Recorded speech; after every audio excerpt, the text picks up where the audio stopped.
प्यारे परमेश्वर, सच्चे से समय के लिए आपको धन्यवाद देते हैं। जैसे याकूब में लिखा है, जो इन वचनों को केवल सुनता है वह अपने आप को धोखा देता है। वैसे नहीं बनना चाहिए परमेश्वर, हम इन वचनों को सुनना चाहिए और इनके अनुसार करने के लिए आप हमें मदद कीजिए। यीशु मसीह के नाम से मांगते पिता, आमीन। दूसरा राजाओं अध्याय 16। रमल्याह के पुत्र पेकह के 17वें वर्ष में यहूदा के राजा योताम का पुत्र आहाज राज्य करने लगा। जब आहाज राज्य करने लगा तब वह 20 वर्ष का था और 16 वर्ष तक यरूशलेम में राज्य करता रहा। उसने अपने मूल पुरुष दाऊद का सा काम नहीं किया, जो उसके परमेश्वर यहोवा की दृष्टि में ठीक था, परंतु वह इज़राइल के राजाओं की सी चाल चला, वरन उन जातियों के घिनौने कामों के अनुसार जिन्हें यहोवा ने इज़राइलियों के सामने से देश से निकाल दिया था। उसने अपने बेटे को भी आग में होम कर दिया।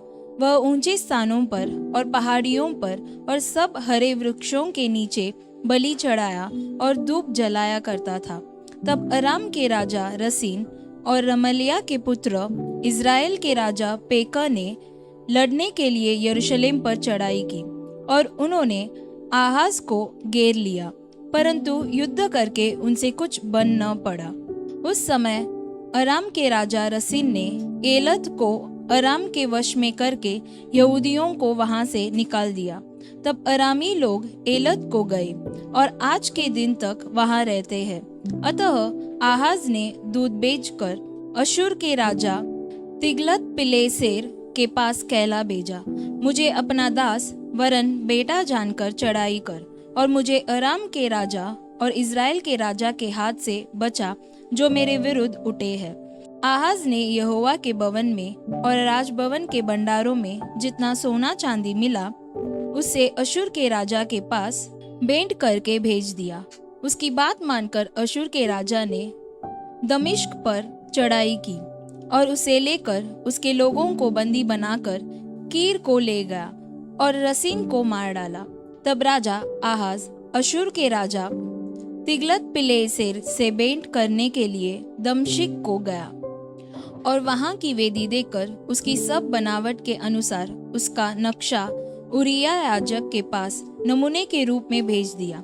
ठीक इसी नमूने के अनुसार जिसे राजा आहाज ने दमिश्क से भेजा था, उरिय्याह याजक ने राजा आहाज के दमिश्क से आने के पहले एक वेदी बना दी।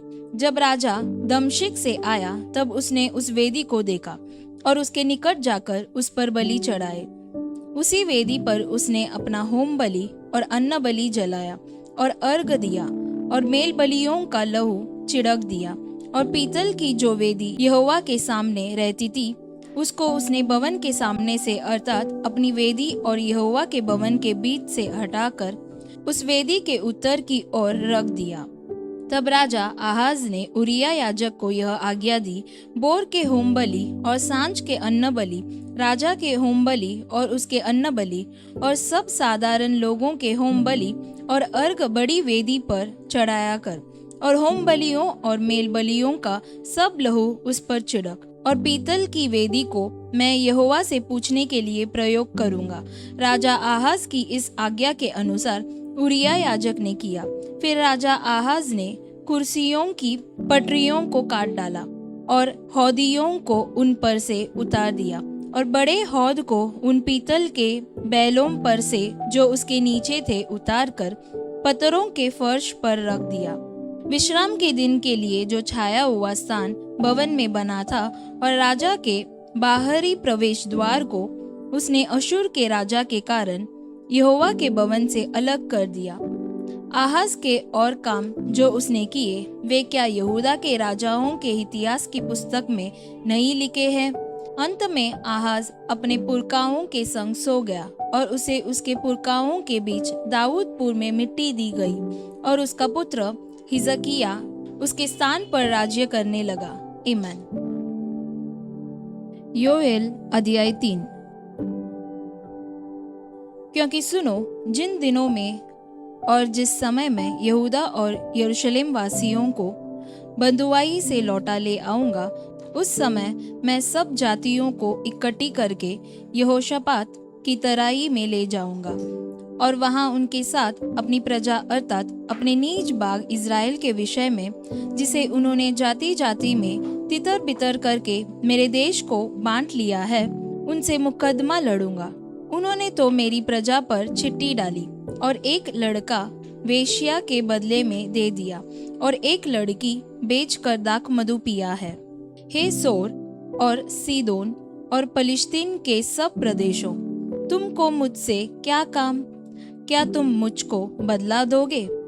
यदि तुम मुझे बदला भी दो तो मैं शीघ्र ही तुम्हारा दिया हुआ बदला तुम्हारे ही सिर पर डाल दूंगा, क्योंकि तुमने मेरी चांदी सोना ले लिया और मेरी अच्छी और मनभावनी वस्तुएं अपने मंदिरों में ले जाकर रखी है, और यहूदियों और यरूशलेमियों को यूनानियों के हाथ इसलिए बेच डाला है कि वे अपने देश से दूर किए जाएं।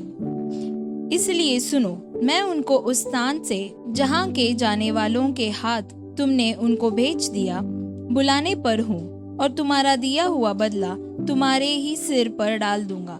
मैं तुम्हारे बेटे बेटियों को यहूदियों के हाथ बिकवा दूंगा और वे उनको शबाइयों के हाथ बेच देंगे जो दूर देश के रहने वाले हैं, क्योंकि यहोवा ने यह कहा है, जाति जाति में यह प्रचार करो, युद्ध की तैयारी करो, अपने शूरवीरों को उबारो, सब योद्धा निकट आकर लड़ने को चढ़े, अपने अपने हल की फाल को पीटकर तलवार और अपनी अपनी हंसियां को पीटकर बर्छी बनाओ। जो बलहीन हो वह भी कहे मैं वीर हूँ। हे चारों ओर के जाति जाति के लोगों, फुर्ती करके आओ और इकट्ठे हो जाओ। हे यहोवा, तू भी अपने शूरवीरों को वहां ले जा। जाति जाति के लोग उबर कर चढ़ जाएं और यहोशापात की तराई में जाएं, क्योंकि वहां मैं चारों ओर की सारी जातियों का न्याय करने को बैठूंगा। हंसुआ लगाओ, क्योंकि खेत पक गया है।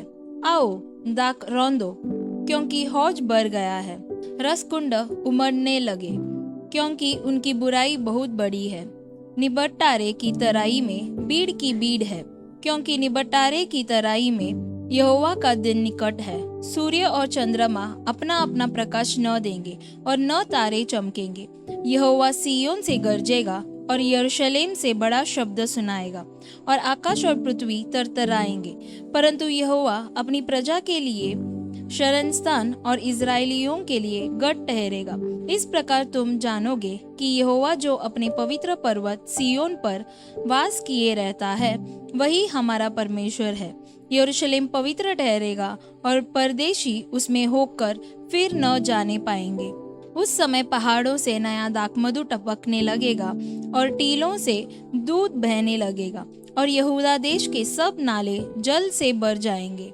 और यहोवा के भवन में से एक सोता फूट निकलेगा, जिससे शित्तीम की घाटी सींची जाएगी। यहूदियों पर उपद्रव करने के कारण मिस्र उजाड़ और एदोम उजड़ा हुआ मरुस्थल हो जाएगा, क्योंकि उन्होंने उनके देश में निर्दोष की हत्या की थी। परंतु यहूदा सर्वदा और यरूशलेम पीढ़ी पीढ़ी तक बना रहेगा, क्योंकि उनका खून जो अब तक मैंने पवित्र नहीं ठहराया था, उसे अब पवित्र ठहराऊंगा, क्योंकि यहोवा सिय्योन में वास किए रहता है। आमीन। मत्ती अध्याय 18 12 से 14।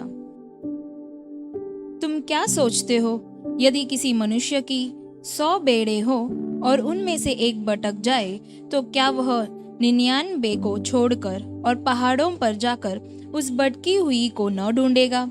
और यदि ऐसा हो कि उसे पाए, तो मैं तुमसे सच कहता हूँ कि वह उन 99 भेड़ों के लिए जो भटकी नहीं थी, इतना आनंद नहीं करेगा जितना कि इस भेड़ के लिए करेगा। ऐसा ही तुम्हारे पिता की जो स्वर्ग में है यह इच्छा नहीं कि इन छोटों में से एक भी नष्ट हो। आमीन। लूका अध्याय 15 1 से 7। सब चुंगी लेने वाले और पापी उसके पास आया करते थे ताकि उसकी सुने, पर फरीसी और शास्त्री कुड़कुड़ाकर कहने लगे, यह तो पापियों से मिलता है और उनके साथ खाता भी है। तब उसने उनसे यह दृष्टांत कहा, तुम में से कौन है जिसकी 100 भेड़ें हो और उनमें से एक खो जाए, तो 99 को जंगल में छोड़कर उस खोई हुई को जब तक मिल न जाए खोजता न रहे। और जब मिल जाती है तब वह बड़े आनंद से उसे कंधे पर उठा लेता है और घर में आकर मित्रों और पड़ोसियों को इकट्ठा करके कहता है, मेरे साथ आनंद करो क्योंकि मेरी खोई हुई भेड़ मिल गई है। मैं तुमसे कहता हूँ कि इसी रीति से एक मन फिराने वाले पापी के विषय में भी स्वर्ग में इतना ही आनंद होगा जितना कि 99 ऐसे धर्मियों के विषय नहीं होता जिन्हें मन फिराने की आवश्यकता नहीं। आमीन।